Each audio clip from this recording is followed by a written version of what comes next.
สนับสนุนโดย Benefit โปรตีนดีๆจากพืชครอบครัวของทหารผู้เสียชีวิตล่ะครับ คุณรับผิดชอบไหมและเมื่อวานเนี่ยเจ้ากรมยุทธการทหารเรือก็ยอมรับในที่ประชุมกรรมาธิการปภเนี่ยบอกว่ากรมอุตุนิยมวิทยาเนี่ยไม่ได้มีการแจ้งเตือนผู้การเรือหลวงสุโขทัยเลยครับถ้ามีการแจ้งเตือนเนี่ยไม่มีหรอกครับว่าผู้การเรือไหนเขาจะเอาเรือเนี่ยนะครับวิ่งไปบริเวณที่มีคลื่นสเตจ6นะครับคลื่นที่สูงมากกว่า4 เมตรเนี่ยนะครับซึ่งมันอันตรายแล้วเรืออื่นๆนะครับที่จมทั้งหมด7 ลำเนี่ยความเสียหายมันขนาดไหนครับแล้วรัฐมนตรีว่าการกระทรวงยุติธรรมหายหัวไปไหนมาฟังดิ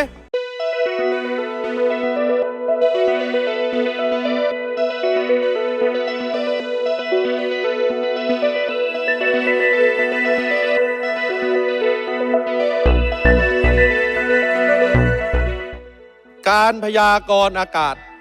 ที่ผิดพลาดของกรมอุตุเนี่ยท่านประธานนะเป็นสาเหตุหลักที่ทำให้เรือรบหลวงสุโขทัยล่มท่านประธานครับในขณะนี้ผมยุทธพงศ์จรัสเสถียรท่านประธานศิษย์เก่าประชาธิปัตย์ของท่านประธานนี่แหละนะครับตอนสมัยผมอยู่เนี่ยท่านประธานเป็นหัวหน้าพรรคผมบางครั้งก็ยังเรียกท่านประธานว่าหัวหน้าครับท่านประธานครับขณะนี้ผมมาเป็นประธานคณะกรรมาธิการปภของสภาผู้แทนราษฎรครับ3 คนนี้ท่านประธานหน้าสลอนอยู่เนี่ย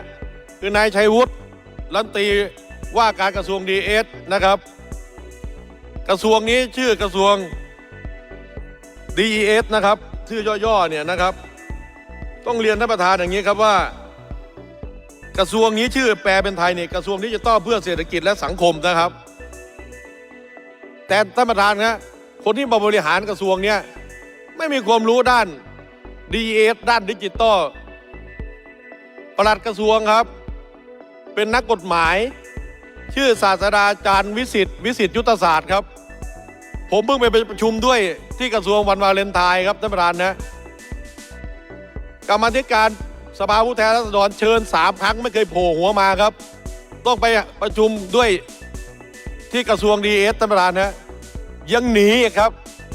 ไปประชุมได้2 ชั่วโมงหนีอีกแกไม่มีความรู้ด้านยุทธวงศ์นะดิจิตอลเลยครับเขาเป็นคนนอกครับเป็นคนนอกต้องระวังนะครับครับให้เกียรติด้วยความเคารพท่านประธานครับผมขออนุญาตต่อเลยครับท่านประธานนะแล้วก็คนขวาสุดก็คืออธิบดีกรมอุตุนิยมวิทยาชมพาลีชมพูรัตน์ชื่อเล่นว่าตาบูครับต่อเลยครับท่านประธานนะ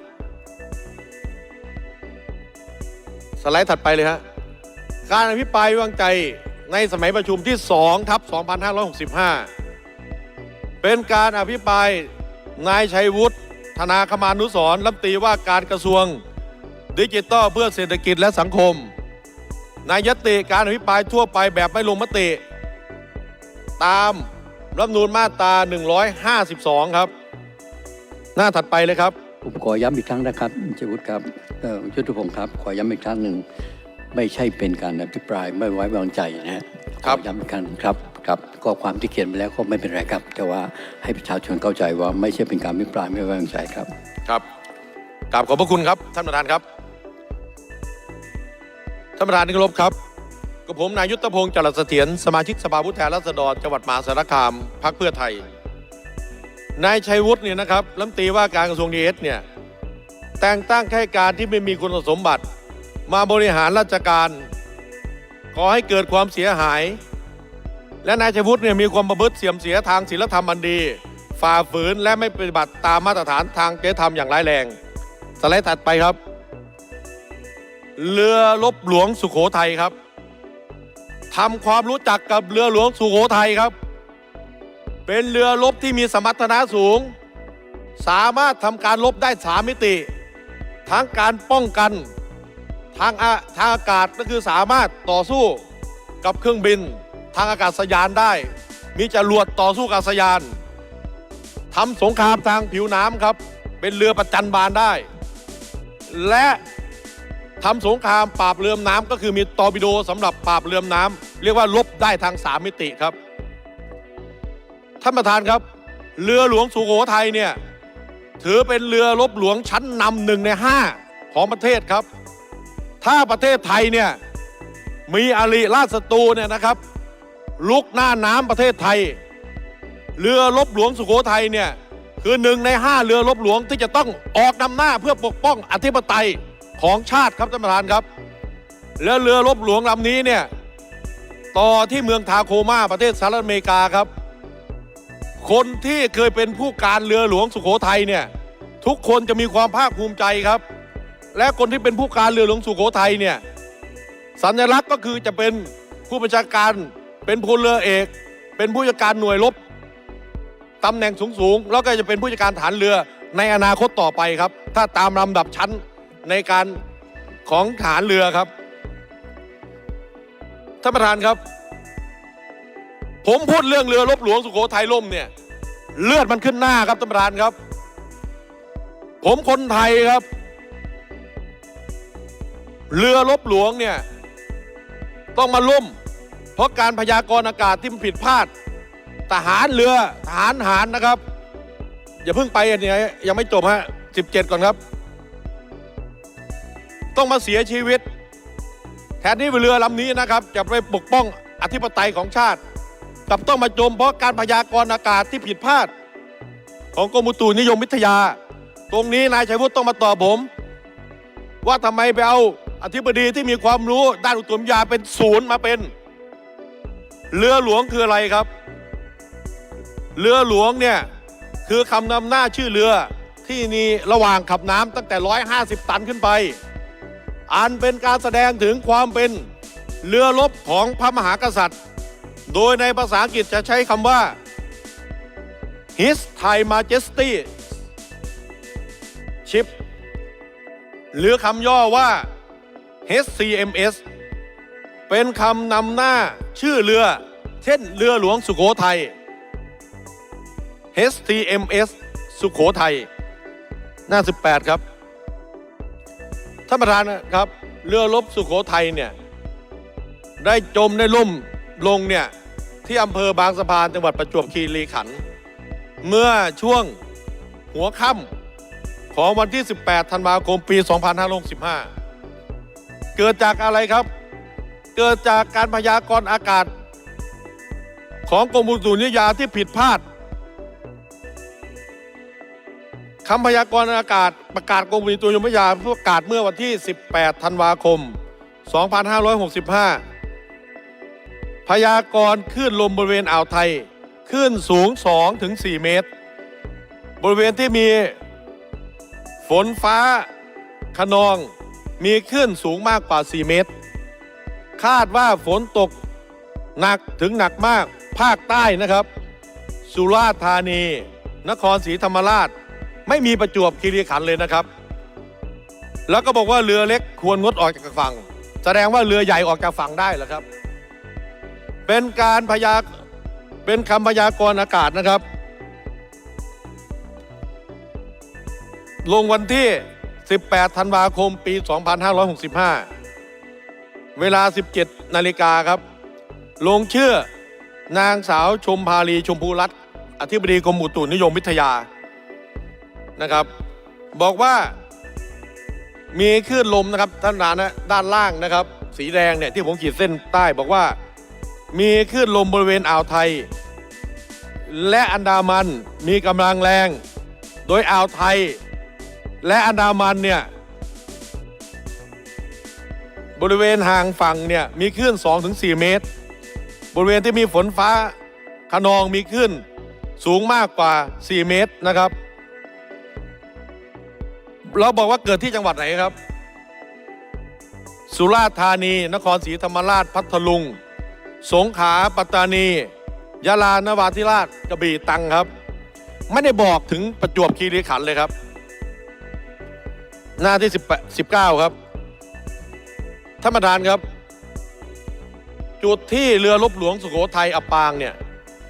ห่างจากฝั่งนะครับท่านประธานฮะอำเภอบางสะพานเนี่ย 37.04 กิโลเมตรแล้วห่างจากบริเวณนะครับที่กรมอุตุนิยมวิทยาเนี่ยได้ประกาศเนี่ยว่าจะมีคลื่นสูง 2-4 เมตรเนี่ย 278 กิโลเมตรก็คือเขาบอกว่าตั้งแต่สุราษฎร์ธานีนครศรีธรรมราชลงใต้ลงไปเรื่อยๆทั้งที่จุดที่เรืออับปางเนี่ยอยู่ใกล้อำเภอบางสะพานเพียง37 กิโลเมตรแต่ไม่มีการแจ้งเตือนครับหน้าที่ 20 ครับท่านประธานครับเมื่อวานนี้มีการประชุมคณะกรรมาธิการปภสภาผู้แทนราษฎรเจ้ากรมยุทธการทหารเรือได้มาชี้แจงกับผมและคณะ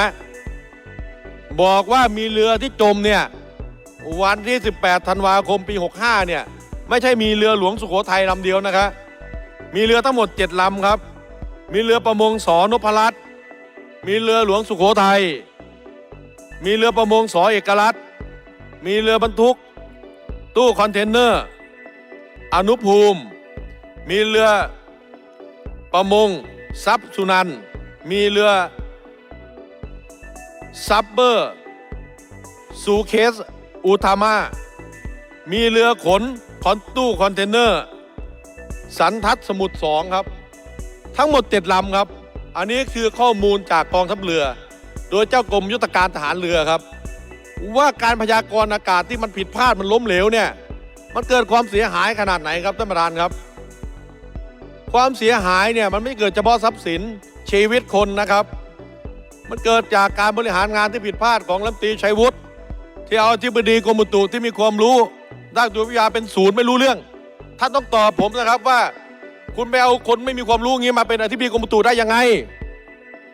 หน้า 21 ครับอธิบดีกรมอุตุความรู้ด้านจิตวิทยาเป็นศูนย์นี่แหละคือคนนี้แหละหน้าตาเป็นนี้แหละชื่อเล่นชื่อว่าตาบูชมพาลีชมพูรัตน์นี่แหละจบ A-BAC มาครับท่านประธานครับต่อเลยครับท่านประธานที่เคารพครับรัฐมนตรีว่าการกระทรวงดิจิทัลเพื่อเศรษฐกิจและสังคมเนี่ยผมต้องให้ท่านรัฐมนตรีมาตอบครับมีคนเขาบอกผมว่ารัฐมนตรีคนนี้มีหลายมาดามผมเรียกว่ารัฐมนตรีหลายมาดามครับเรื่องจะทำท่านอยู่ไหนครับยุทธพงศ์ครับผมครับพยายามอยู่ในสภานะครับพยายามครับอย่าไปเรื่องครอบครัวครับเชิญต่อครับกลับเรียนท่านนายกครับขออนุญาตครับท่านประธานสภาครับขออนุญาตครับขออนุญาตประท้วงท่านผู้อภิปรายตามข้อบังคับที่ 69 ครับส่อเสียดสีครับท่านให้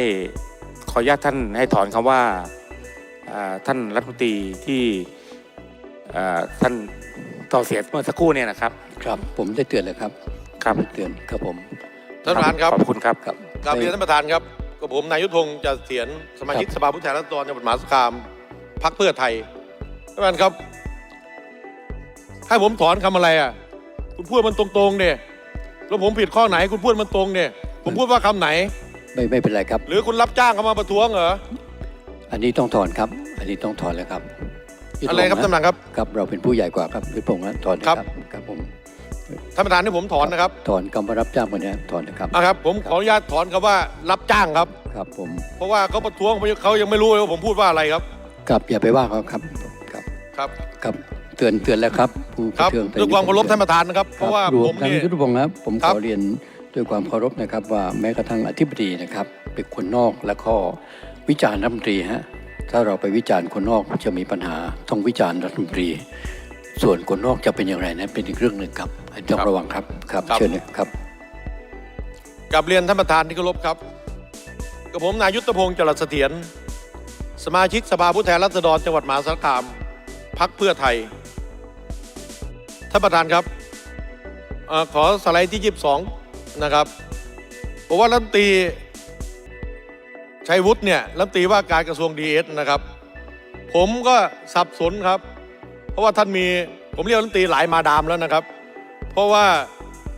ท่านเนี่ยมีมาดามนะครับของท่านเนี่ยนะครับอยู่ด้วยกันนะครับพร้อมๆกันเลยในรูปเนี่ยนะครับครับขอนะครับครับผมขออนุญาตอย่าไปใช้ครับว่าคำนี้อย่าไปใช้เลยครับครับท่านประธานครับ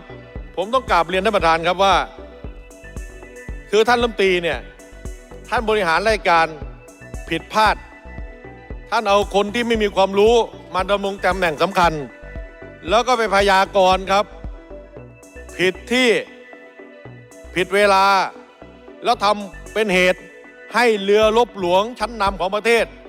คือเรือรบหลวงสุโขทัยเนี่ยจมเนี่ยท่านต้องรับผิดชอบครับ